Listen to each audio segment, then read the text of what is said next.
So here is the Wind Horus, and if you've seen my Water Horus review, these two are going to be almost similar because of the rune builds, and they are great supporters altogether. So let's go ahead and take a look at the skills.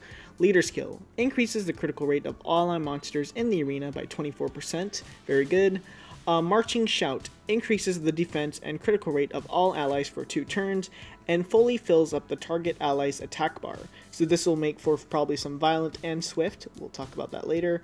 Desert Wind, we've seen this already in my other reviews of the Horus.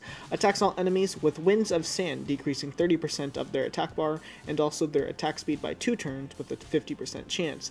The damage of this skill increases accordingly to your attack speed.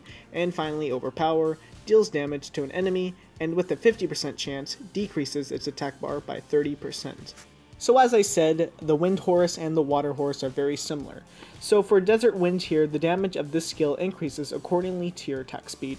So for your 4-set here, I would either go for Swift or Violent. Swift because of the damage according to your attack speed, so you have to think about that if you want to do either Swift or Violent. I would choose Swift if you don't have good enough speed substats on your Violent, so either Swift or Violent for your 4-set, along with Focus, because I believe with a 50% chance to decrease the attack bar by 30%, and then there's a chance here to decrease the attack bar, so that is definitely important there.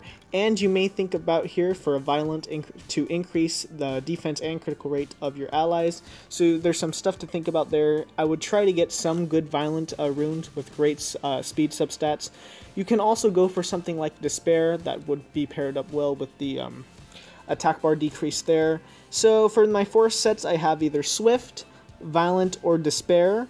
And for your 2 sets, you can choose between Focus or Energy. Energy being so you can get a little bit more of a tanky build there. And Focus for some accuracy for those 2 skills to decrease the attack bar. And as far as your 2, 4, and 6 slot runes, you can probably choose 2 for your speed. That way you can get the increase in damage on your 2nd skill, and of course so you can get more attacks. You can also replace that with HP percent if you'd like to make more of a tanky build if you have good enough substats. I don't see anything else for 4. I would just recommend HP percent on your 4 slot, and finally either HP percent or accuracy percent as your 6 slot. That way you can get some more of that attack bar decrease. But yeah, this was the Wind Horus. I'm going to go to the Light and Dark Horus probably tomorrow, and then move on to the Anubis, and we'll see about doing the Desert Queen later on. But thank you guys for watching this review. Be sure to check out the other videos on my channel, but thank you guys, and have a good day.